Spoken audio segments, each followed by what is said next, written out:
नमस्कार विद्यार्थी मित्रांनो, मी प्राध्यापक श्री लक्ष्मीकांत शंकरराव शतपलकर। आज आपण वर्ग 12वी कला या शाखेतील विषय अर्थशास्त्र या विषयातील राष्ट्रीय उत्पन्न या प्रकरणातील व्यवहारिक अडचणी याविषयी सविस्तर अशी माहिती पाहणार आहोत।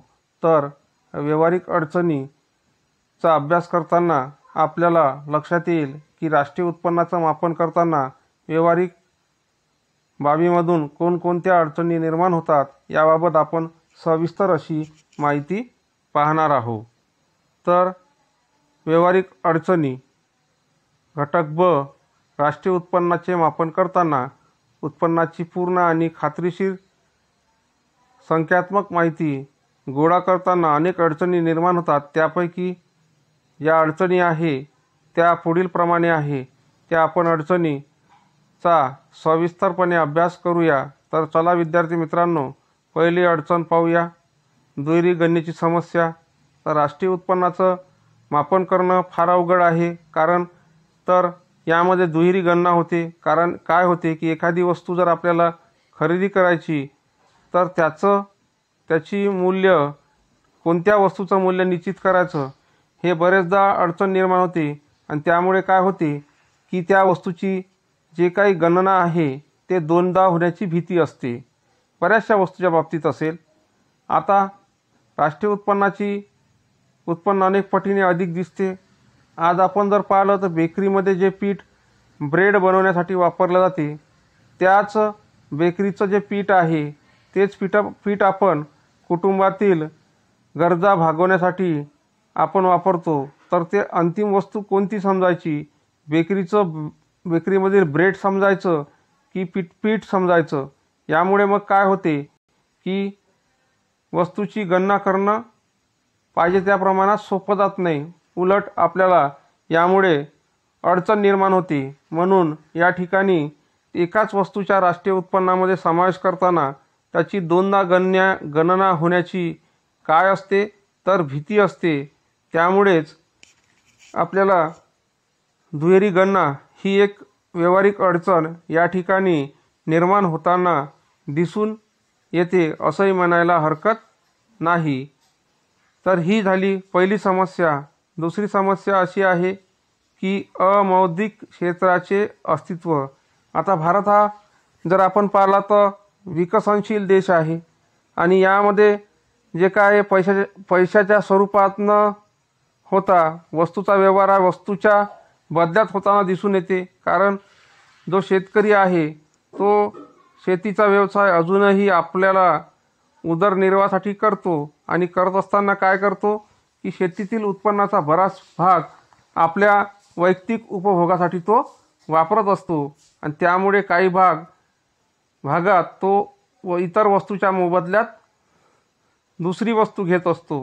मग अशामुळे काय होते की या कारणामुळे वस्तूचे मापन करणं अवघड जाते। आपण त्या वस्तूचं मूल्य ठरवू शकत नाही आणि त्या वस्तूचं मूल्य ठरवू शकत नसल्यामुळे त्याचं मोजमाप करणं आपल्याला कठीण जाते। आणि त्यामुळे मग आपण काय करतो की त्याचा राष्ट्रीय उत्पन्नात समावेश करायचा की नाही करायचा हा सुद्धा एक प्रश्न आपल्यासमोर उभा राहतो।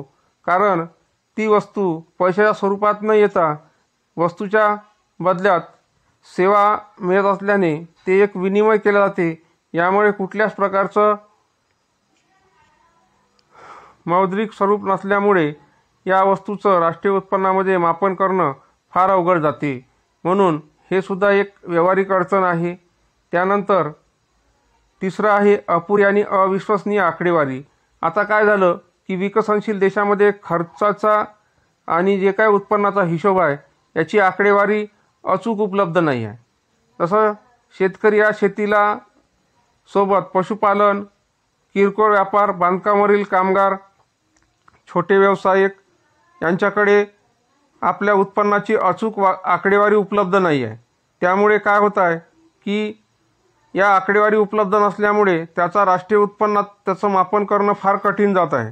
कारण शहरी भागात, ग्रामीण भागामध्ये उपभोग आणि गुंतवणूक खर्च देखील याची सुद्धा माहिती आपल्याला पाहिजे त्या प्रमाणात उपलब्ध होताना दिसून येत नाही। कारण की जे काही खर्च होत आहे ग्रामीण भागात असेल शहरी भागात असेल त्याची अचूक अशी आकडेवारी नसल्यामुळे आज आपल्याला अपुरी आणि अविश्वसनीय सांख्यिकी आकडेवारी दिसून येत आहे। म्हणजेच राष्ट्रीय उत्पन्नाचं मापन करायचं असेल तर अचूक आकडेवारी पाहिजे आणि तीच आकडेवारी आपल्याला इथं नसल्यामुळे एक व्यावहारिक अडचण नंबर 3 ही निर्माण होत आहे। त्यानंतर आपण चौथी अडचण पाहूया, ते कुठली आहे तर घसारा। घसारा म्हणजे झीज।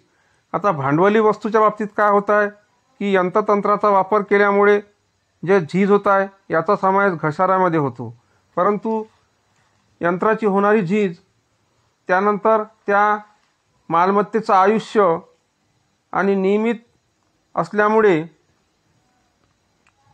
आता कारखान्यामध्ये वेगवेगळ्या प्रकारच्या भांडवली वस्तूचा घसारा होत आहे आणि ते मोजण्यासाठी एक समान आणि स्वीकार्य असं प्रमाण नाही आहे। त्यामुळे घसारा मोजण्यासाठी बऱ्याचशा गोष्टी आपल्याला गृहीत धराव्या लागतात। त्यामुळे आपल्याला काय होते की घसाऱ्याची जी अचूक रक्कम आहे ही अचूक रक्कम समजण्यासाठी अडचणी निर्माण होताना दिसून येते। म्हणूनच घसाऱ्याची अचूक अशी माहिती नसल्यामुळे आपल्याला व्यावहारिक अडचण घसारा हे सुद्धा निर्माण होऊन राहिलेलं आहे। कारण घसाऱ्याची जी रक्कम आहे हे आपल्याला अंदाजे गृहीत धरता येणार नाही, त्याची आपल्याला निश्चित अशी आकडेवारी असणं गरजेचं आहे। परंतु अशी कुठलीही आकडेवारी आपल्याकडे उपलब्ध नसल्यामुळे या गोष्टी बऱ्याचदा आपल्याला या गोष्टीमध्ये अडचणी निर्माण होताना दिसून येते। म्हणूनच घसारा हे सुद्धा राष्ट्रीय उत्पन्नाच्या व्यावहारिक अडचणीमध्ये याचा समावेश होताना आपल्याला दिसून येते। त्यानंतर निरक्षरता आणि अज्ञानता। आता भारतासारख्या विकसनशील देशामध्ये बहुसंख्य उत्पादक हे निरक्षर आणि अज्ञानी आहे। त्यामुळे काय होत आहे की त्यांना आपल्या उत्पादनाविषयीचा हिशोब ठेवू ते शकून राहिलेले नाही आणि स्वतःच्या उत्पन्नाची किंवा मूल्यांची निश्चित अशी माहिती ते देऊ शकत नाही। त्यामुळे त्यांचे उत्पादन हे आपण अंदाजे पकडू शकत नाही, कारण राष्ट्रीय उत्पन्नात समावेश करण्यासाठी जी आकडेवारी आहे ती आकडेवारी आपल्याला अचूक पाहिजे। अंदाजे आकडेवारीचा समावेश राष्ट्रीय उत्पन्नात आपण कुठल्याही प्रकारे करू शकत नाही आणि बहुजन कास्तकार हे निरक्षर आणि अज्ञानी असल्यामुळे ते आपल्या उत्पन्नाचा काटेकोरपणे हिशोब ठेवू शकत नाही आणि त्यामुळेच मग याचा समावेश राष्ट्रीय उत्पन्नात आपण योग्य प्रमाणात पाहिजे त्या प्रमाणात करू शकत नाही। म्हणूनच राष्ट्रीय उत्पन्नाची आकडेवारी आपल्याला अचूक प्रमाणात देता येणार नाही असंही म्हणायला हरकत नाही। म्हणूनच आपण निरक्षरता आणि अज्ञानता हे एक 5वी व्यावहारिक अडचण आपल्याला निर्माण होताना दिसून येते।